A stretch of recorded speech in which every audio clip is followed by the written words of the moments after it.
परम पूज्य साध्वी जी को सादर वंदन। महर्षि भागवत जी के सूत्रों पर जो पिछले 4 दिनों से चर्चा हो रही है, उन सूत्रों में आज मैं आपसे चिकित्सा विषय की बात शुरू करूंगा। मैंने आपको सबसे पहले दिन बताया था कि महर्षि भागवत कहते हैं कि जिंदगी में 85% बीमारियों को हर व्यक्ति स्वयं ठीक कर सकता है। तो अब तक जो मैं बात कर रहा था कल तक, वो 85% वाला हिस्सा था। इसमें से आपको कोई भी बात ऐसी नहीं लगी होगी जो किसी विशेषज्ञ की मदद से करनी पड़े। अब तक मैंने जितना भी आपको बताया है वो सब इतनी सरल और सहज बातें हैं जो आप स्वयं कर सकते हैं। आज मैं आपको 15% वाले हिस्से की बात करूंगा। जो बचा हुआ 15% हिस्सा है जिसमें किसी विशेषज्ञ की जरूरत है, वो वाली बात आपसे शुरू करूंगा। लेकिन आज आप महसूस करेंगे व्याख्यान खत्म होने के बाद कि अरे ये 15% भी हम कर सकते हैं। भागवत जी की यही खूबी है, वो ये मानते हैं कि दुनिया का हर व्यक्ति विशेषज्ञ हो सकता है। और वो ये भी एक जगह लिखते हैं कि मैं अकेला भागवत नहीं, मेरे बाद और भी हो सकते हैं। वो ये कहते हैं कि जो व्यक्ति भी अपने शरीर का सूक्ष्म अवलोकन कर सके, ऑब्जर्वेशन सूक्ष्म माइक्रो लेवल पे, वो सभी विशेषज्ञ हो सकते हैं। तो विशेषज्ञ चिकित्सा के स्तर पर आज मैं उनका एक अध्याय आपके सामने लेता हूं। ऐसे उन्होंने लगभग 40 से ज्यादा अध्याय लिखे हैं, उसमें से एक मैं शुरू करता हूं। भागवत जी ये कहते हैं कि जब विशेषज्ञ चिकित्सा की बात आए, गंभीर रोग जैसे कैंसर है, डायबिटीज है, अर्थराइटिस है, तो इसमें वो कहते हैं कि भगवान ने, प्रकृति ने ऐसी व्यवस्था बनाई है कि विशेष गंभीर रोगों की चिकित्सा भी आप बहुत आसानी से, सहजता से कर सके। उसमें से उन्होंने एक जगह लिखा है कि इस पूरे ब्रह्मांड में, पूरी प्रकृति में ऐसी कई चीजें हैं जो एक साथ वात, पित्त और कफ तीनों को ठीक करने की शक्ति रखती है। एक साथ बहुत कम चीजें ऐसी हैं प्रकृति में जो वात, पित्त, कफ तीनों को एक साथ ठीक रखें। कुछ चीजें ऐसी हैं जो वात को अच्छा रखेंगी, कुछ चीजें ऐसी हैं जो पित्त को अच्छा रखेंगी, कुछ चीजें ऐसी हैं जो कफ को अच्छा रखेंगी। वात को अच्छा रखने वाली सबसे अच्छी चीज जो आपके घर में है वो है तेल। तेल वो जिसमें आप सब्जियां बनाते हैं, तेल वो जिसमें आप सब्जियां बनाते हैं। तो सबसे अच्छी चीज वो बोलते हैं कि तेल है, जो वात को हमेशा समभाव में रखता है, समानता में रखता है, वात को बढ़ने नहीं देता। लेकिन उन्होंने एक शब्द पर जोर दिया है कि तेल का माने शुद्ध तेल। अब ये शुद्ध तेल उन्होंने लिखा 3500 साल पहले। आज के विश्लेषण में अगर हम ध्यान दें तो शुद्ध तेल का माने तेल की घानी से निकाला हुआ सीधा सीधा तेल, बिना कुछ मिलाए हुए सीधा सीधा तेल, कोई भी मशीन से निकाला हुआ सीधा सीधा तेल, उसमें कुछ नहीं मिलाया, मतलब नॉन रिफाइंड तेल। नॉन रिफाइंड तेल। अगर आप तेल खा रहे हैं तो भागवत जी का निवेदन है कि आप तेल शुद्ध खाइए, माने रिफाइंड तेल मत खाइए, डबल रिफाइंड तेल मत खाइए। अब आप कहेंगे जी क्यों नहीं खाएं, डॉक्टर तो यही बोलते हैं कि रिफाइंड खाओ, डबल रिफाइंड खाओ तो आपको हृदय घात नहीं आएगा, वगैरह वगैरह। ये जो रिफाइंड तेल है, मैंने इनको देखा है कैसे रिफाइंड किया जाता है। आप भी देख लें, कभी मौका मिले तो बहुत अच्छा होगा। किसी भी तेल को रिफाइंड करने में 6 से 7 केमिकल इस्तेमाल होते हैं और डबल रिफाइंड करने में 12 से 13 केमिकल इस्तेमाल होते हैं। वो सब केमिकल मनुष्य के द्वारा बनाए गए हैं प्रयोगशाला में। भगवान का बनाया हुआ एक भी केमिकल तेल को रिफाइंड नहीं कर सकता। भगवान का बनाया हुआ माने प्रकृति का दिया हुआ, जिसको आप अंग्रेजी में कहते हैं ऑर्गेनिक। ऑर्गेनिक एक भी केमिकल नहीं है जो तेल को साफ कर सके, एक भी केमिकल दुनिया में नहीं। जितने भी केमिकल तेल को साफ करने के लिए उपयोग किए जाते हैं वो सब इनऑर्गेनिक है, और इनऑर्गेनिक केमिकल ही दुनिया में जहर बनाते हैं और उनका कॉम्बिनेशन जहर की तरफ ही लेके जाता है। आज की दुनिया में मॉडर्निज्म के नाम पर, आधुनिकता के नाम पर जितने इनऑर्गेनिक केमिकल्स जगह जगह इस्तेमाल हो रहे हैं, वो सब आपको धीरे धीरे उस तरफ ले जा रहे हैं जहां आप जहर अपने ही शरीर में पैदा कर दें। इसलिए रिफाइंड तेल, डबल रिफाइंड तेल गलती से भी मत खाइए। भागवत जी कहते हैं कि जिंदगी भर वात को ठीक रखना है, जिंदगी भर। तो वात को ठीक रखने के लिए सबसे सरल चिकित्सा वो बोलते हैं वो तेल का ही है। वो कहते हैं शुद्ध तेल खाइए। शुद्ध तेल माने घानी से निकाला हुआ तेल। अब आपके मन में दो प्रश्न आएंगे तुरंत कि शुद्ध तेल में तो बास बहुत आती है। हाँ, सीधा प्रश्न। दूसरा प्रश्न आएगा जी शुद्ध तेल बहुत चिपचिपा होता है, गाढ़ा होता है, चिपचिपा होता है और बास अलग से आती है। हम लोगों ने जब शुद्ध तेल पर भारत देश के कुछ वैज्ञानिकों की मदद से काम किया, एक तरह से कहे रिसर्च किया, तो पता चला कि तेल का जो चिपचिपापन है वो उसका सबसे महत्वपूर्ण घटक है। तेल में बहुत कुछ होता है, जैसे मैंने आपको पहले दिन बताया ना, मिट्टी में माइक्रो न्यूट्रिएंट्स है, कैल्शियम है, आयरन है, सिलिकॉन है, कोबाल्ट है, ऐसे तेल में भी है, हर चीज में है। तो तेल का जो सबसे महत्वपूर्ण हिस्सा है वो उसका चिपचिपापन ही है। और जैसे ही तेल में से ये चिपचिपापन निकाला तो पता चला वो तेल ही नहीं बचा। तेल जिस चीज के लिए खाया जाता है वो बचा ही नहीं, वो हिस्सा ही गायब हो गया। फिर हमने देखा कि तेल में जो बास आ रही है, बास, वो उसका प्रोटीन कंटेंट है। तेल में प्रोटीन बहुत है। जैसे आपने सुना है दालों में प्रोटीन होता है, दालों में प्रोटीन सबसे ज्यादा है, भगवान का, ईश्वर का दिया हुआ। दालों के बाद दूसरे नंबर पर जो प्रोटीन सबसे ज्यादा है वो तेलों में है।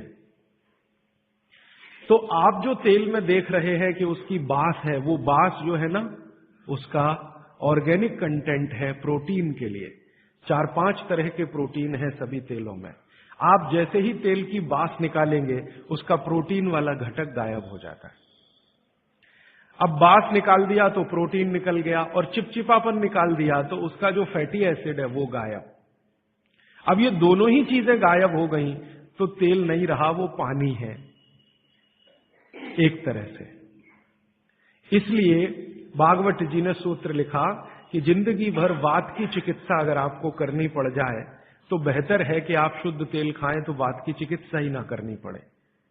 और मैंने आपको सबसे पहले दिन बताया था कि दुनिया में सबसे ज्यादा रोग वात के ही हैं, सबसे ज्यादा रोग। ये घुटने दुखना से लेकर कमर दुखना, हड्डियों में दर्द, ये वात के तो रोग है ही। सबसे खतरनाक वात का रोग है हार्ट अटैक, हृदयघात। सबसे खतरनाक बात का रोग है पैरालिसिस। सबसे खतरनाक बात का रोग है ब्रेन का डैमेज हो जाना। तो ये खराब से खराब जो रोग आपकी जिंदगी में है, इनमें वात के खत्म हो जाने की या वात के पूरी तरह से बिगड़ जाने की भूमिका सबसे बड़ी है।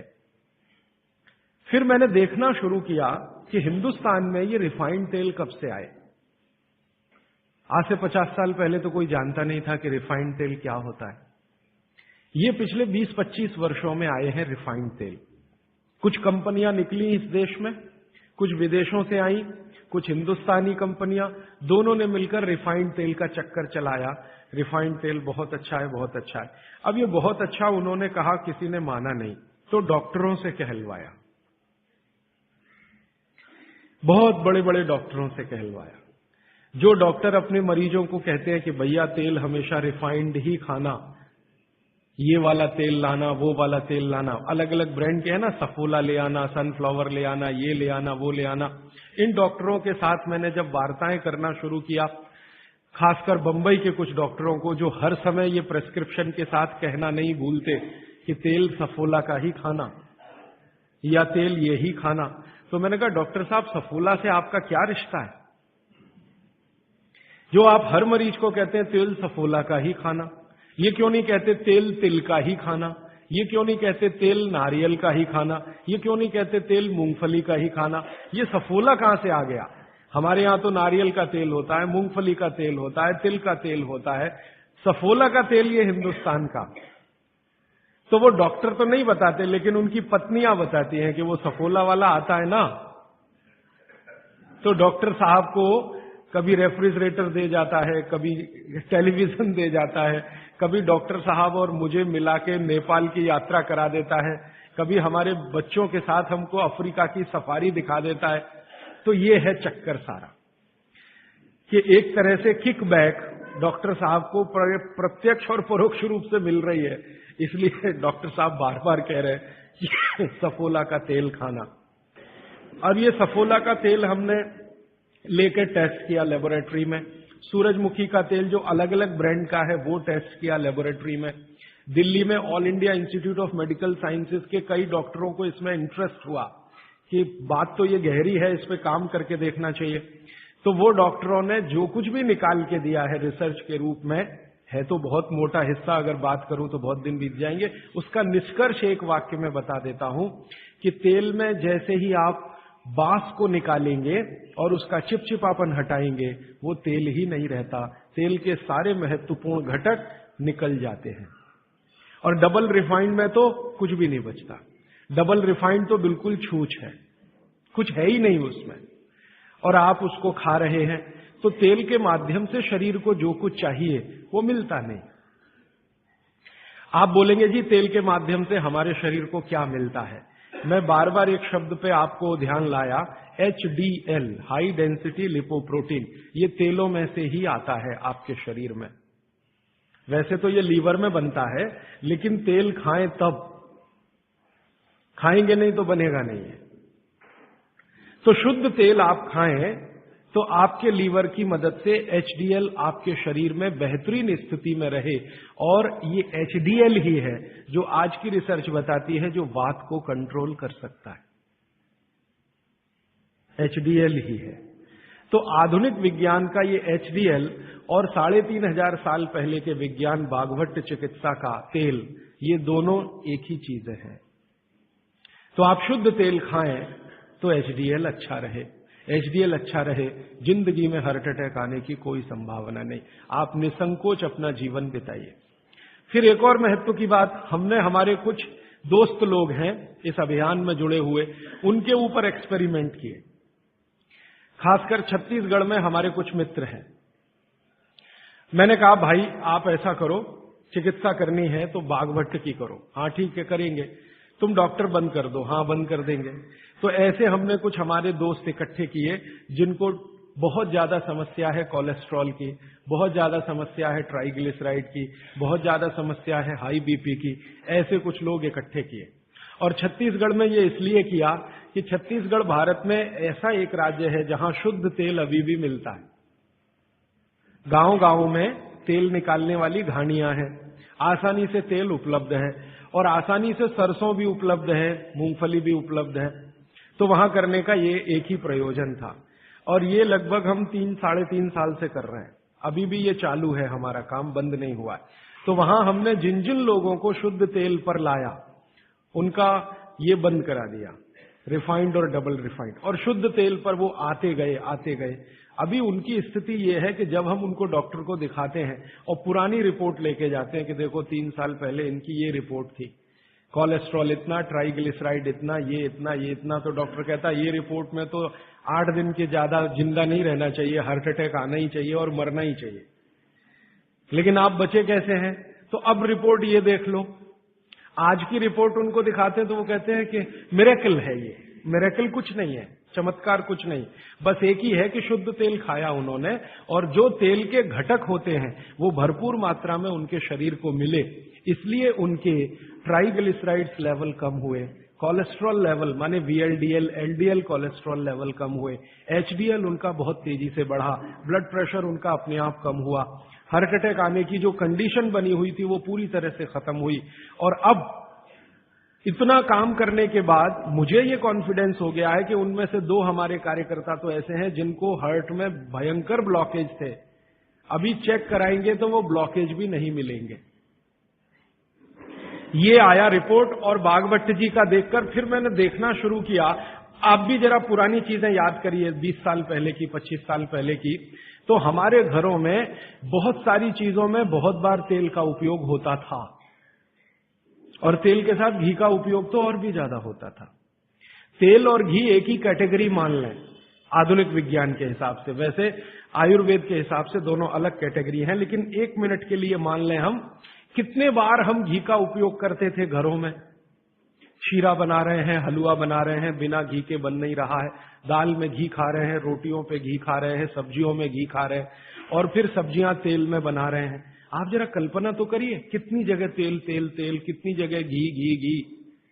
और 40 साल पहले मैंने तो नहीं सुना, पता नहीं आपने सुना, मेरे पिताजी को मैं पूछता हूं कि कितने हार्ट अटैक होते थे, तो मेरे पिताजी कहते हैं अपने परिवार में तो एक भी नहीं हुआ। शायद आप 40 साल पहले के अपने परिवारों को देखें तो आपको भी पता चलेगा किसी को नहीं हुआ। तो जब उतना हम तेल और घी उपयोग कर रहे थे अपने दैनिक जीवन में, हमको हार्ट अटैक नहीं हो रहे थे। ये पिछले 10-12 वर्षों में क्या ऐसा हो गया जो इतने हार्ट अटैक हो रहे हैं? परसों किसी ने मुझे कहा कि 17 साल के एक बच्चे ने हार्ट का ऑपरेशन कराया अभी यहां चेन्नई में, अपोलो में या पता नहीं कहां। अब 17 साल की उम्र में आपको बाईपास करवाना पड़े, एंजियोप्लास्टी करानी पड़े, ये तो दुखद स्थिति है। और ये दुखद स्थिति बहुत दिन समझने के बाद पैदा हुई है रिफाइंड तेलों से, डबल रिफाइंड तेलों से। तो भागवत सूत्र के अनुसार आज मैं आपको विनती करता हूं कि जिंदगी भर वात की बीमारियों से अगर बचना है आपको, तो तेल शुद्ध खाइए, तेल एकदम शुद्ध खाइए। अब आपका तुरंत अगला प्रश्न आएगा, जी चेन्नई में मिलता नहीं, दुनिया में ऐसी कोई चीज नहीं है जो कहीं ना मिले। अर्थशास्त्र ये कहता है कि आप डिमांड खड़ी करो, हर चीज की सप्लाई होती है। जब रिफाइंड और डबल रिफाइंड तेल बिक सकता है तो शुद्ध तेल भी यहीं मिलेगा। आप जितने लोग यहां बैठे हैं, अगर आप ही आज संकल्प कर लें कि हम तो शुद्ध तेल ही खाएंगे, कल से देखना बहुत सारी यहां ऑयल मिलें लग जाएंगी, तेल निकालने वाली मिलें लग जाएंगी। और अब घानी लगाना बहुत ही आसान है। पहले एक जमाना था जब घानी लगाओ तो खर्चा बहुत होता था। अब तो 20-25 हजार रुपए की छोटी मशीन आती है और उसी मशीन में सब तरह के तेल निकल सकते हैं। अलग अलग मशीन भी लगाने की जरूरत नहीं। आप चाहे तो घानी भी लगा सकते हैं, वो तो 18-20 हजार की ही आती है, बैल से चलने वाली घानी। वो अब महंगी नहीं रह गई है और बहुत आसानी से तेल निकल आता है। तो इसलिए आप तेल शुद्ध की तरफ बढ़ जाइए। और मैं आपको जो रिसर्च कहती है वो कह रहा हूं कि जिस तेल में चिपचिपापन जितना ज्यादा होगा वो आपके लिए उतना ही उपयोगी है। जिस तेल में बास जितनी ज्यादा होगी वो उतनी ही उपयोगी है। सरसों के तेल के बारे में सारे डॉक्टर्स ऑल इंडिया इंस्टीट्यूट के जो रिसर्च कर चुके हैं वो ये कहते हैं, सरसों के तेल का डब्बा मुंह पे लगाओ और जो आंख में से आंसू तुरंत ना निकलें तो समझ लो वो नकली है। उसकी इतनी तेज बास आएगी कि आंख से आंसू निकल ही आएंगे, नाक चलना आपकी शुरू हो ही जाएगी। वो कहते हैं वो उसके शुद्धता की गारंटी है। तो आप इसको अपने जीवन में ध्यान रखें। वात के रोगों को जीवन भर चिकित्सा करनी है तो तेल की मदद से ही सबसे ज्यादा उपयोगी है। और तेल खाने के तरीके आप सब जानते हैं, उन्हें बताने की जरूरत नहीं है कि सब्जी में कितना तेल डालना, दालों में या आपके दूसरे भोजन पकवानों में तेलों का किस तरह से उपयोग करना। मैंने ये देखा हिंदुस्तान में कि हमारे यहां तीज त्योहार होते हैं और हर तीज त्योहार में कुछ खास तरह के व्यंजन और पकवान बनते हैं। मैंने ये देखा है कि कुछ खास तरह के त्योहार में कुछ खास तरह का तेल उपयोग हो रहा है, दूसरे तरह के त्योहारों में दूसरे तरह का तेल उपयोग हो रहा है। उसके पीछे बड़ा साइंस है, बहुत बड़ा साइंस है, बहुत बड़ा विज्ञान है। वो विज्ञान ये है कि जैसे मान लीजिए होली के आसपास के त्योहार, चैत्र के महीने के त्योहार, फागुन और चैत्र के महीने के त्योहार। अब फागुन और चैत्र के महीने के त्योहारों में जो जो पकवान बन रहे हैं, आप उन पर अगर नजर डालें तो वो उस मौसम के हिसाब से बहुत ही अनुकूल है। दिवाली के आसपास के जो तीज त्योहार हैं, नवंबर दिसंबर के या अक्टूबर नवंबर के, उनमें जो पकवान बन रहे हैं वो खास तरह के प्रिपरेशन है, बहुत गहरा विज्ञान है। कभी मौका मिला तो इस पे अलग से ही बात करूंगा कि त्योहारों में पकाए जाने वाले जो व्यंजन हैं वो हमारे शरीर को किस तरह की मदद कर रहे हैं। हमारे वैज्ञानिकों ने, माने महर्षियों ने ये देखा कि जीवन के दिनों में, माने अगर ठंड के दिन है तो शरीर में क्या प्रकोप ज्यादा है, बरसात के दिन है तो शरीर में क्या प्रकोप ज्यादा है, गर्मी के दिन है तो शरीर में कौन सा प्रकोप ज्यादा, प्रकोप माने वात पित्त कफ, ये तीन ही तरह के। तो उनको संयमित रखने के लिए कौन सी चीजें प्रकृति ने दी हैं, तो व्यंजनों में वही चीजें डाली गई हैं। जैसे अब मैं आपको थोड़ा और स्पष्ट करता हूं, ये बात अमूर्त है लेकिन अब थोड़ी मूर्त करता हूं। सर्दी के दिनों में जितने भी त्योहार आप मनाते हैं या जितने भी त्योहारों में आप अपने जीवन को लगाते हैं, ये सब त्योहारों में आप देखो भोजन ज्यादा से ज्यादा आपके हिसाब से गरिष्ठ होता है। प्रिपरेशन कुछ इस तरह के होते हैं, जैसे आप तिल खा रहे हैं, सर्दी के दिनों में भरपूर तिल खाया जाता है और तिल के तरह तरह के व्यंजन बनाए जाते हैं। अगर आप गुजरात में रहते हैं तो अड़दिया खाया जाता है। अड़दिया दुनिया का इससे अच्छा शायद कोई पकवान ना हो। अड़दिया जिसको कहा जाता है, उड़द की दाल का बनता है अड़दिया। ऐसे ही राजस्थान के कुछ इलाकों में विशेष पकवान है, ऐसे उत्तर प्रदेश के इलाकों में कुछ पकवान है। लेकिन अगर महसूस करें तो ये सब भारी हैं, भारी गुरुत्व है इसमें। भागवत जी ने एक शब्द इस्तेमाल किया, गुरुत्व वाले पदार्थ, माने भारी हैं, आसानी से नहीं पचते, धीरे धीरे पचते। अड़दिया तो आसानी से नहीं पचेगा, तिल की चीजें भी आसानी से नहीं पचने वाली हैं। लेकिन जिन दिनों में हम ये खा रहे हैं उन दिनों में शरीर के लिए यही अच्छा है कि कोई चीज आसानी से ना पचे, धीरे धीरे पचे, देर में पचे। क्यों? अब ये ठंडी के दिन होते हैं तो ठंडी के दिनों में शरीर में पित्त जो है ना थोड़ा कम होता है, पित्त थोड़ा कम होगा, वात ज्यादा बढ़ा हुआ रहेगा और कफ सबसे ज्यादा बढ़ा हुआ रहेगा ठंड के दिनों में। अब कफ सबसे ज्यादा बढ़ा हुआ है तो कफ का असर हमारी जठर अग्नि पर है। अब कफ का असर जठर अग्नि पर है तो जठर अग्नि भी थोड़ी कम रहती है, थोड़ी, जो गर्मियों के दिनों में वो भड़कती है उतनी नहीं होती। तो अगर आपकी जठर अग्नि कुछ कम है, कफ के प्रभाव में है, तो आप भोजन भी ऐसे खाइए जो तुरंत पचने वाले नहीं है, धीरे धीरे पचने वाले हैं, ताकि जठर अग्नि उसके साथ मेल कर ले अपनी गति का। ऐसे समझ लो जठर की गति कम होती है तो खाया जाने वाला खाना भी कम गति से पचने वाला हो तो बहुत अच्छा है। तो सोच समझकर ये तय किया गया कि सर्दी के दिनों में तिल खाना है, सर्दी के दिनों में मूंगफली खानी है, सर्दी के दिनों में गुड़ खाना है, सर्दी के दिनों में घी सबसे ज्यादा खाया जाता है। और आपने अक्सर वैद्यों से सुना होगा सेहत बनानी है तो यही दिन सबसे अच्छे हैं, माने खूब अच्छा अच्छा खाओ। और भगवान का दिया हुआ भी इन महीनों में भरपूर होता है। तिल भी इन्हीं महीनों में आते हैं, मूंगफली भी नई इन्हीं महीनों में आती है, चने भी इन महीनों में नए आते हैं। तो अच्छा खाना खाने का समय यही माना जाता है सर्दियों का। और अच्छा खाना वो जो गुरुत्व वाला है, गुरुत्व वाला वो जो थोड़ा धीरे धीरे धीरे धीरे पचता है। तो कितना बड़ा मेल बिठाकर हमारे लोगों ने हमारे व्यंजनों को त्योहारों के साथ जोड़ा। गर्मी के दिनों में उल्टा होता है, गर्मी के दिनों में आपका पित्त भड़कता है, माने अग्नि तीव्र है, तो आप ऐसा खाना खाओ जो जल्दी हजम हो जाए। बारिश के दिनों में सम रहता है, पित्त जो है बहुत ही कम होता है। तो बारिश के दिनों में यह कहा जाता है कि भैया सबसे हल्का खाना खाओ बारिश के दिनों में, क्योंकि पित्त उस समय सबसे कम है। और कई बार तो कहते हैं जी एक ही बार खा लो तो अच्छा है बारिश के दिनों में। और जैन समाज वाले तो जानते हैं कि बारिश के दिनों के खाने में बहुत रिस्ट्रिक्शन है। क्यों जी? ऐसा खाना तो आप खा ही नहीं सकते जिसमें पानी बहुत हो, क्योंकि शरीर में ही पानी बहुत होता है उस समय, प्रकृति के हिसाब से शरीर चलता है। तो बारिश के दिनों में अक्सर आपने सुना है जैन साधु संतों के मुंह से कि हरा पत्ती का सब्जी मत खाओ, हरा सब्जियां मत खाओ, ये वगैरह वगैरह। हरे पत्ती की सभी सब्जियां बहुत पानी भरी भरी, पानी शरीर में ही पहले से ज्यादा है क्योंकि बारिश में नमी ज्यादा है। तो आप ज्यादा पानी के शिकार होंगे। ज्यादा पानी भी अच्छा नहीं है, कम पानी भी अच्छा नहीं है। तो इसलिए साधु संत जो कहते हैं वो भी कुछ विज्ञान के आधार पर कहते हैं। बस अंतर इतना ही है कि हमारे दिमाग में क्यों इतना गहरा घुसा हुआ है कि जब तक क्यों एक्सप्लेन कोई नहीं करता हम ना उसकी बात सुनते हैं ना मानते। तो अपने देश में भागवत जी के अनुसार वात की चिकित्सा जिंदगी भर अच्छी रहे आपकी तो तेल शुद्ध खाइए, ये एक सूत्र। अब दूसरा सूत्र वो कहते हैं कि पित्त की चिकित्सा, पित्त जिंदगी भर आपका ठीक रहे, आपको तकलीफ ही ना आए, तो कहते हैं देशी गाय का घी खाइए। पित्त को जिंदगी भर सम रखने के लिए अगर कोई एक चीज उन्होंने बताई है सबसे अच्छी, वैसे तो उन्होंने सैकड़ों चीजें बताई, सबसे अच्छी तो उसकी ऊपर की श्रेणी में गिनती है घी। घी माने गाय का घी।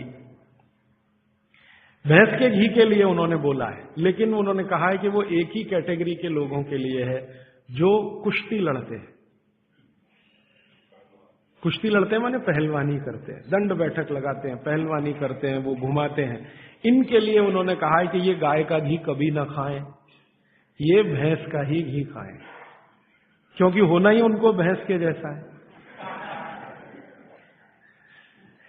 आपके लिए नहीं है, आप सदगृहस्थ हैं, ना आपको कुश्ती लड़नी है, ना आपको पहलवानी करनी है, ना आपको दंड बैठक लगानी है, ना आपको रेस जीतनी है, आपको तो जीवन अपना चलाना है ठीक तरीके से। तो आपके लिए है गाय का घी। और पहलवान जो कुश्ती लड़ रहे हैं, अखाड़े में दंड बैठक लगा रहे हैं, मुगदर घुमा रहे हैं, वगैरह वगैरह, इनके लिए है भैंस का घी। भागवत जी कहते हैं कि वो अगर गाय का घी खाएंगे तो बीमार पड़ेंगे, और आपने अगर भैंस का घी खाया तो आप तकलीफ में आएंगे। तो जिंदगी भर पित्त आपका ठीक रहे, पित्त से होने वाली बीमारियां ना हो, तो आप गाय का घी खाते रहिए। और तीसरी बात जो कहते हैं कफ, कफ को जिंदगी भर शांत रखना है, शमित रखना है, सम अवस्था में रखना है। तो सबसे अच्छी चीज जो उन्होंने बताई है, वैसे तो सैकड़ों हैं, लेकिन मैं सबसे अच्छी चीज पहले बता रहा हूं। वो कहते हैं नंबर 1 की चीज है कफ को शांत रखने के लिए, वो है गुड़। और ऑब्लिक करके उन्होंने एक चीज बताई है, शहद। तो वो कहते हैं कि जो शहद खा सकते हैं वो शहद खाएं, जो नहीं खा सकते वो गुड़ खाएं। अब आप में से जो जैन सिद्धांतों का पालन करने वाले हैं उनके लिए है गुड़, और जो जैन सिद्धांतों का पालन नहीं करते वो शहद भी ले सकते हैं। तो 3 चीजों की अब बात मैं कर रहा हूं। पहली चीज हो गई शुद्ध तेल, दूसरी चीज हो गई गाय का घी, और तीसरा हो गया गुड़। उल्टे से शुरू करता हूं, गुड़ कफ को कैसे शांत रखेगा। आधुनिक विज्ञान की जानकारी कुछ मैं आपको इसमें जोड़ना चाहता हूं। कफ जब भी बिगड़ता है, कफ जब भी बिगड़ता है तो शरीर में एक तत्व की बहुत कमी आ जाती है, वो है फास्फोरस। केमिकल है एक फास्फोरस। जब भी कफ बिगड़ेगा तो आप समझ लो आपके शरीर में फास्फोरस की कमी है। और फास्फोरस का एक छोटा भाई भी है, आर्सेनिक। आर्सेनिक वैसे तो शरीर में ना रहे तो अच्छा है क्योंकि जहर है, लेकिन बहुत मामूली मात्रा में रहे तो फास्फोरस को ताकत देता है ये आर्सेनिक। फास्फोरस का कॉम्प्लीमेंट्री है आर्सेनिक। ये केमिस्ट्री की बात है। अब आप समझ लीजिए कि कफ आपके शरीर में बढ़ गया, इसका माने फास्फोरस कम हो गया। तो भागवत जी ने कितनी इंटेलिजेंसी से चुना, गुड़ खाओ। हमने गुड़ को जब टेस्ट किया लेबोरेटरी में तो उसमें सबसे ज्यादा फास्फोरस ही है। गुड़ में सबसे ज्यादा फास्फोरस है। हालांकि उसमें थोड़ा मात्रा में आर्सेनिक भी है, लेकिन फास्फोरस उसमें सबसे ज्यादा मात्रा में है। और गुड़ जो बना है ना, किससे बना है? गन्ने के रस से। तो गन्ने के रस को टेस्ट किया तो पता चला गन्ने के रस में फास्फोरस है, लेकिन गन्ने के रस से ज्यादा गुड़ में है। गन्ने के रस में भी फास्फोरस है, लेकिन उससे ज्यादा गुड़ में है। तो क्या किया हमने? गन्ने के रस को गर्म किया। तो गर्म करने की जो प्रक्रिया है, इसमें फास्फोरस घटा नहीं, बढ़ा। ये पता नहीं क्या अद्भुत विज्ञान है। तो भागवत जी ने ये नहीं कहा कि गन्ने का रस पियो, उन्होंने कहा गुड़ खाओ। गन्ने के रस को भी वो कह सकते थे क्योंकि फास्फोरस उसमें है, लेकिन गन्ने के रस से ज्यादा बेहतरीन स्थिति का फास्फोरस गुड़ में है, जो सबसे जल्दी हजम होता है। ये गुड़ ऐसी अद्भुत चीज है जो 1 दिन के बच्चे को भी खिलाया जा सकता है। 1 दिन के बच्चे को, आज बच्चा पैदा हुआ, आप शाम को उसे गुड़ दे सकते हैं, आज ही दे सकते हैं। हाँ, तो आप जो है एक ऐसी स्थिति में है जहां आपके पास कई चीजें उपलब्ध हैं, उनमें से भागवती जी चुनकर दे रहे हैं कि देखो ये है। अब गुड़ बनाने के पहले एक और चीज बनती है जिसको मराठी में कहते हैं काकवी, तरल गुड़ कहिए उसको, तरल गुड़। राब कहते हैं कई लोग उसको, राब, राजस्थान में राब कहते हैं। वो ये कहते हैं कि गुड़ और राब में आपके पास अगर चॉइस है तो राब खाइए, वो गुड़ से भी ज्यादा अच्छी है। तो राब हमने बनवाई और उसको टेस्ट किया लेबोरेटरी में, तो गुड़ से बेहतरीन स्थिति का फास्फोरस राब में है। तो आपकी जिंदगी का इसको हिस्सा बना लीजिए, हिस्सा। कफ की जिंदगी में तकलीफ कभी भी नहीं आए जो आप राब और गुड़ खाएं। ये आपकी